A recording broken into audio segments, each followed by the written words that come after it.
What it do? Dream Team, it's your boy Neal back with another reaction video, guys. Here we are with Australia's most notorious outlaw, Ned Kelly. I first heard of Ned Kelly when I was watching the households. Davo kept mentioning Ned Kelly, and every time he mentioned him, I was like, who is Ned Kelly? Like, who was Ned Kelly? So it's about time. I feel like I'm very late because I watched the households a while back. It's about time I learned who Ned Kelly is. Before we dive in, make sure you guys subscribe, ring notification bell, get a video a thumbs up. Ned Kelly, who are you? June 28, 1880, Glenrowan, a small town in Victoria, Australia. The police have a small hotel surrounded. Members of Ned Kelly's gang create a diversion, allowing Ned to sneak out. Just past dawn, Ned creeps up, flanking the police line, and then starts firing. The police scramble, caught off guard by the strange armored figure emerging from the fog. They shoot back, but Ned seems impervious to their bullets. He keeps advancing toward the police, shooting and taunting them as he comes. Diving to the ground to avoid a bullet, a policeman realizes the figure's legs are unprotected. He shoots low, crippling and eventually bringing the armored figure to the ground. There you go. The policeman said, hey, stop shooting at his armor. I see some unprotected legs there. It's far there. And there's the end of Ned Kelly. That's how the police finally captured the notorious bushranger Ned Kelly. Edward Ned Kelly was born in December 1854 in the British colony of Victoria, Australia. He was the third of 8 children for Irish parents Ellen and John Red Kelly. His father Red was a convict. He had been found guilty of stealing 2 pigs in Ireland and was transported to Australia. As a boy, Kelly attained basic schooling and spent a lot of time in the bush. At age 11, Kelly, at great risk to himself, bravely saved 7-year-old Richard Shelton, who was drowning in Hughes Creek. Shelton's family presented Kelly with a green sash as a thank you. Kelly would wear the sash under his armor during his final confrontation with the police. By this time, the Kelly family had moved to Avenel, Victoria. They were frequently targeted by the local police due to Red's criminal past, as well as the Kelly family's status as selectors. Selectors were settlers who came to Victoria to claim land given to them by the Crown. However, by the 1850s, many large tracts of land had been claimed by squatters. Exacerbating the tension, newer immigrants tended to come from Ireland and were Catholic as opposed to the original settlers from England who were Protestant. In 1865, when he couldn't pay the fine, Red was sentenced to 6 months hard labor at Kilmer Jail for unlawful possession of a bullock hide. Upon release, Red drank heavily, which had an ill effect on his health. He ended up dying. It sounds like Ned Kelly didn't have the greatest coming up. Is the dad is a criminal. Dad can't catch a break. Cops always on his back. Dad keep committing crime. Dad keep going back to jail. And it's like Ned Kelly, he didn't have the best life growing up. It's kind of what it sounds like to me. But let's continue. From dropsy on December 26, 1866. His father's run-ins and subsequent incarceration with the authorities would have a profound effect on Kelly. After his father's death, 12-year-old Kelly became his family's breadwinner and quickly turned to a life of crime to support them. He gained a reputation with the local authorities who were frustrated. They knew that Kelly was committing crimes but were never able to convict him. A few years later, you got to do what you got to do to eat. You feel me? When you become the breadwinner of the family, people depend on you to put food on the table, clothes on the back, shelter over their head. I'm not saying crime is the right thing to do. I'm not promoting crime at all. A life of crime is not, it's not the life that I would ever promote. But I'm saying when people ain't got nowhere else to turn, people gonna do what it takes to make sure they eat, to make sure they survive. I'm saying I understand it, not that I promote it. The Kelly family selected 88 acres of uncultivated farmland at 11 Mile Creek near the Greta area of Victoria. In 1869, 14-year-old Kelly met bushranger Harry Power, a transported convict who became an outlaw after escaping Melbourne's Pentridge prison. Power became a bushranging mentor to young Kelly. However, they split up after being shot at during a failed horse robbery. In the spring of 1870, Kelly reconciled with Power. Over the next year, the pair committed a series of armed robberies. In early May, Kelly was captured by police and confined to Beechworth Jail. Kelly ended up beating the 3 robbery charges, the first 2 of which were dismissed as none of the victims could positively identify him. For the third charge, no evidence was produced in court, and he was released after a month. Power often camped at Glenmore Station, a large property owned by Kelly's maternal grandfather, James Quinn. In June 1870, while at a mountain shelter overlooking the property, Power was captured by a police search party. Following Power's arrest, word spread within the community that Kelly had snitched. Kelly denied the rumor and actually wrote a letter to the police sergeant pleading for help in clearing his name. The informant turned out to be Kelly's uncle, Jack Lloyd, who received $603 for his tip. On April 20th, Dirty. Ned Kelly said, hey, I'm really about this life. I ain't no snitch. Y'all pointing the finger at the wrong person. Don't come at me. 1871, while riding a fine chestnut mare that he had borrowed from a horsebreaker, Isaiah Wright, Kelly was intercepted by Constable Edward Hall, who suspected that the horse was stolen. He directed Kelly to the police station on the pretense of having to sign some paperwork. As Kelly dismounted from the horse, Hall tried to grab him by the scruff of the neck, but missed. When Kelly fought back, resisting arrest, Hall drew his revolver and tried to shoot him, but the gun misfired 3 times. Hall was then overpowered by... The gun misfired 3 times is crazy. What kind of luck you got to have? Kelly. 7 bystanders had to help Hall subdue Kelly. When Kelly was finally trussed, Hall pistol-whipped Kelly's face to a bloody pulp. Though Kelly maintained his innocence, he was still implicated for his part in Wright's horse-stealing scheme, which also involved Kelly's brother-in-law, Alex Gunn. Both Kelly and Gunn ended up being sentenced to 3 years hard labor. Wright received 18 months. Kelly was released 6 months early for good behavior on February 2, 1874. To settle his beef with Wright, Kelly fought him in a bare-knuckle boxing match at the Imperial Hotel in Beechworth on August 8, 1874. Kelly won after 20 rounds. A Melbourne photographer took a portrait of Kelly in a... 20 rounds is crazy, dog. 20 rounds, bare-knuckle boxing. 20. At that point, I mean, whoever had the strongest will was going to win. Willpower was the only thing. At 20 rounds, dog, it come down to pure willpower. Kelly won after 20 rounds. A Melbourne photographer took a portrait of Kelly in a boxing pose, and he garnered local fame. Kelly continued to have various run-ins with the police. In the spring of 1878, he and his brother Dan were forced to go on the run after they allegedly shot Constable Alexander Fitzpatrick, who had come to the Kelly home to arrest them for horse theft. Fitzpatrick exaggerated the incident, saying that he was attacked by Kelly as well as Dan, their mother Ellen, a neighbor Bricky Williamson, and Kelly's brother-in-law Bill Skillion. The Kelly brothers managed to escape into the bush, while Miss Kelly, Skillion, and Williamson were arrested. Upon what Kelly claimed was Fitzpatrick's false evidence, the 3 were tried and convicted of attempted murder against Fitzpatrick. Skillion and Williamson both received sentences of 6 years, while Ellen received 3 years of hard labor, though Mrs. Kelly's sentence was considered overly harsh and unfair, even for non-Kelly sympathizers. A reward of $120 was offered for Kelly's arrest. That's crazy, bro. See, police be corrupt, bro. That's why I don't always be on their side when it come to these stories. Because they just as corrupt, dog. They just as bad as the bad guys. A lot of the times they are the bad guys. The Kelly brothers went into hiding, camping out in the hills near their family homestead. The police searched for the outlaws but were unable to find them due to Kelly's superior knowledge of the area. Later, the Kellys were joined by their friends Joe Byrne and Steve Hart. The police received a tip as to where the Kelly gang was camped out. On October 25, 1878, 2 police parties were secretly dispatched from different directions with the intention of trapping the Kellys. At Stringy Bark Creek, one of the police teams set up a campsite. A policeman shot some parrots for dinner, and the gunfire alerted the Kellys as to the camp's presence. They ambushed the police, taking 1 police officer hostage and killing 2 more. The hostage was able to escape the outlaws and alert the authorities. The public was outraged at the murder of the police officers, and the bounty on the Kellys was raised to $603. Yeah, they killed 2 police officers. Jesus. 120 to 603. That's Ned Kelly. Yeah, he was a very wanted man. I'm not sure how much 603 is today, but I'm assuming it's a ton of money. On October 31st, 1878, the Victorian Parliament passed the Felons Apprehension. I'm not sure how much money that would be considered today.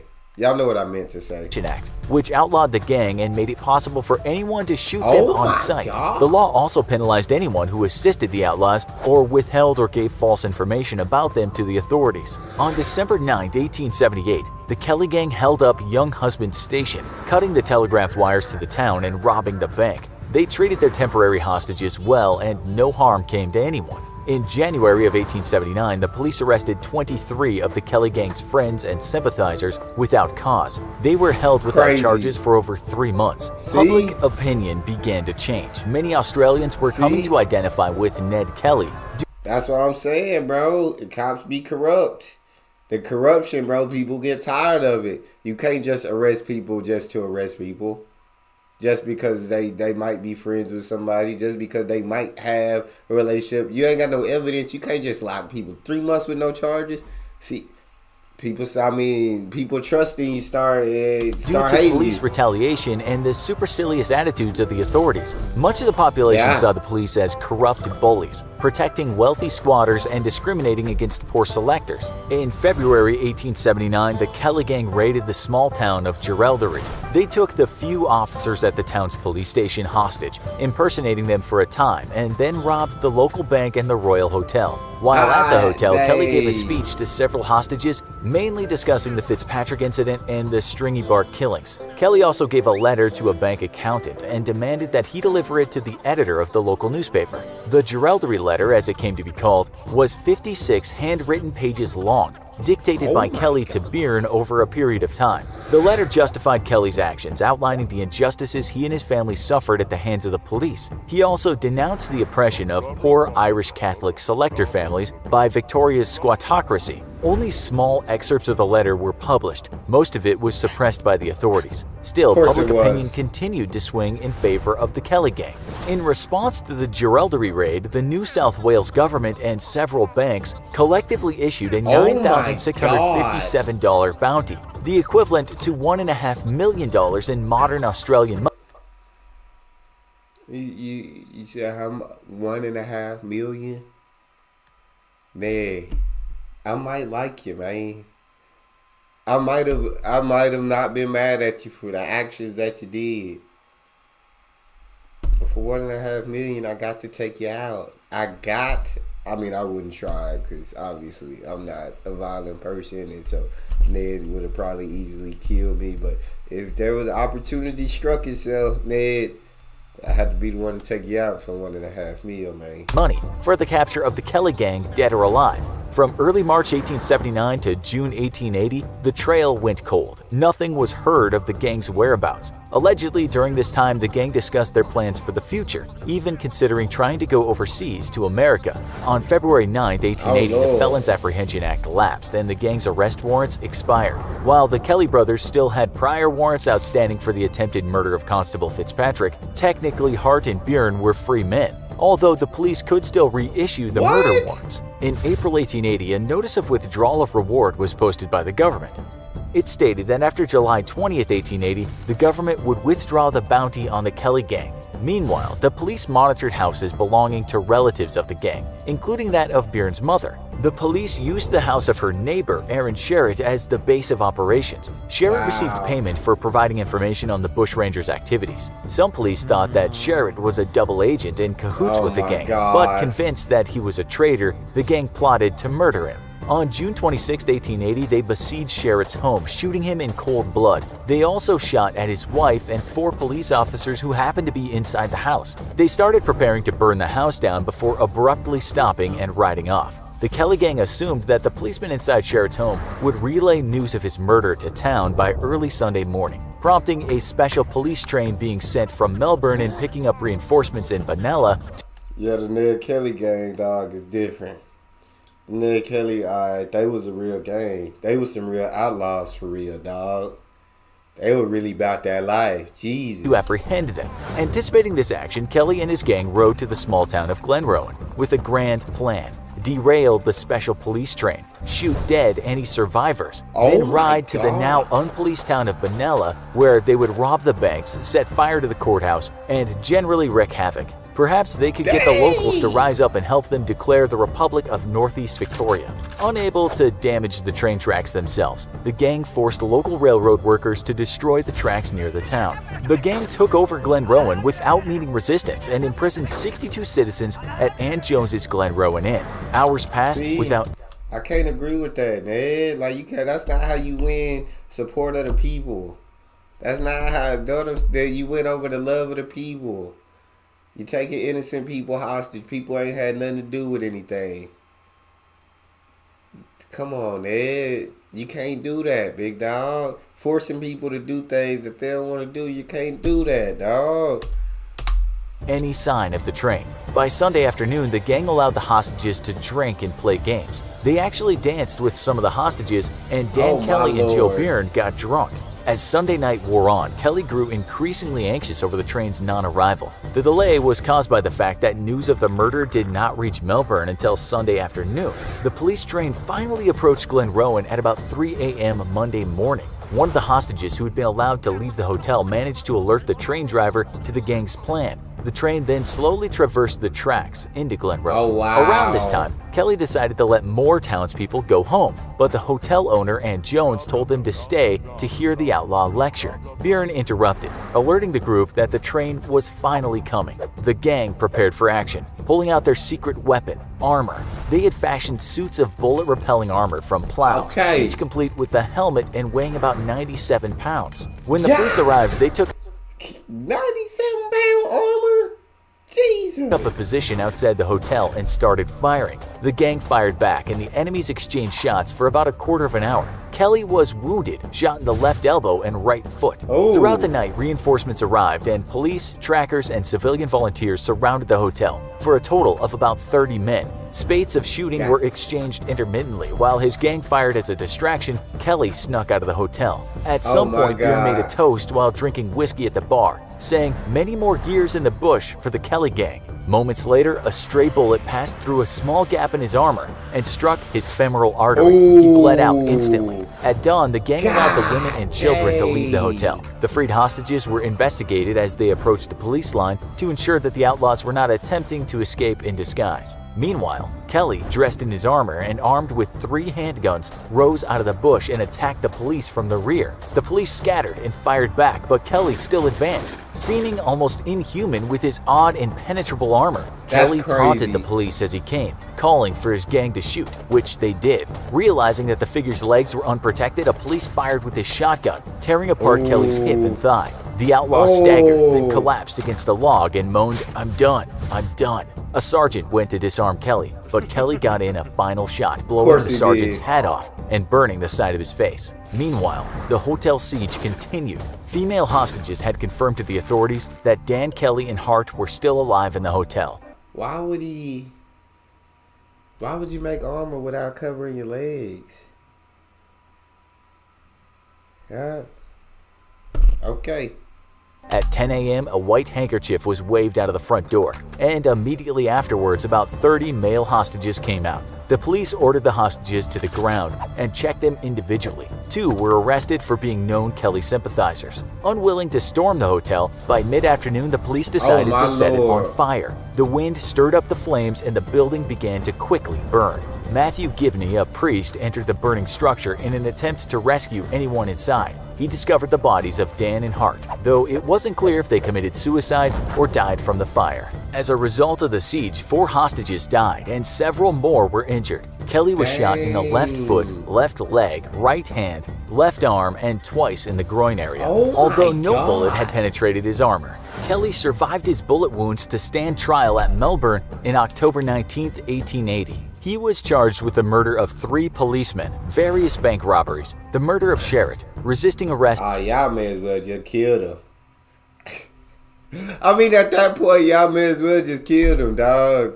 That's all them charges, dog. At Glenrowan, and a host of minor infractions. He was convicted and sentenced to death by hanging.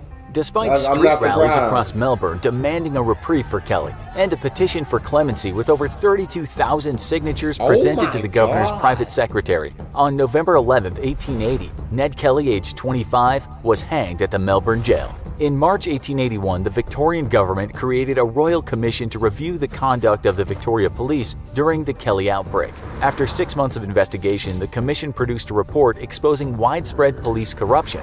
This resulted in many police officers being reprimanded, demoted, or dismissed. Today, Ned Kelly is seen as a folk hero, a legend that's passed into myth. He's thought of as brave and daring. Some even see him as an Australian Robin Hood. Numerous books, movies, and songs have been written about him. Kelly memorabilia has been purchased by collectors for hundreds of thousands of dollars, and Kelly's armor is on display in the State Library of Victoria. Testament to the epic shootout, the helmet, breastplate, backplate, and shoulder plates show a total of 18 bullet marks. In your eyes, was Ned Kelly a rebellious Robin Hood or just a criminal? Let us know in the comments. Also, be sure to check out our other video, The Japanese Yakuza, Most Dangerous and Powerful Gangs in the World. Thanks for watching, and as always, don't forget to like, share, and subscribe. See you next time. What did he give to the poor? Did he take from the rich and give to the poor? Or what's up? Or why he a Robin Hood? I don't know. Tell me how y'all feel about Ned Kelly. He seemed just like a criminal, but I mean, he didn't really hurt much innocent people. Ned Kelly stood on business. You're gonna be a snitch. You're gonna be a foreman. You're gonna pay. Wasn't afraid of the cops. Wasn't afraid of nobody. Corruption all through the agency, as an investigation found out. Like I said, you don't know who the bad guys be. You don't know who the bad guys be. But y'all tell me what was he a hero? I don't see him as a hero. I wouldn't go that far, but I don't know what to think of him. That's all we got. Make sure y'all subscribe, ring notification bell, give the video a thumbs up. It's your boy Neal, out.